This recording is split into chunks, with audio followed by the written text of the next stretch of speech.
नाजरीन, इलाकाई खबरों में अब रुख करते हैं सिंध के ज़िला बद्दीन की तहसील मातली का, जहां नेशनल न्यूज़ के नुमाइंदे बाबर अली मुगल की रिपोर्ट के मुताबिक असिस्टेंट कमिश्नर मातली नूर हुसैन शाह, अतीक कायम खानी और दीगर म्यूनसिपल कमेटी इंक्रोचमेंट डिपार्टमेंट के दीगर मुलाजमीन हमरा थे।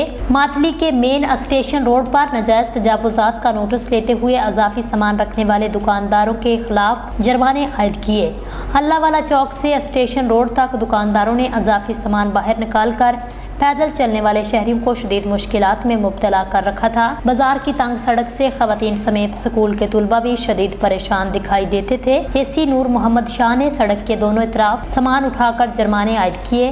आवाम की सहूलियात के लिए ट्रैफिक निज़ाम को बेहतर बनाने, गलियों और सड़क के दरमियान लगे ठेले को साइड पर लगाने के अहकामात जारी किए। मजीद कहा, आवाम को सहूलियात फराहम करना हमारे फ़राइज़ में शामिल है।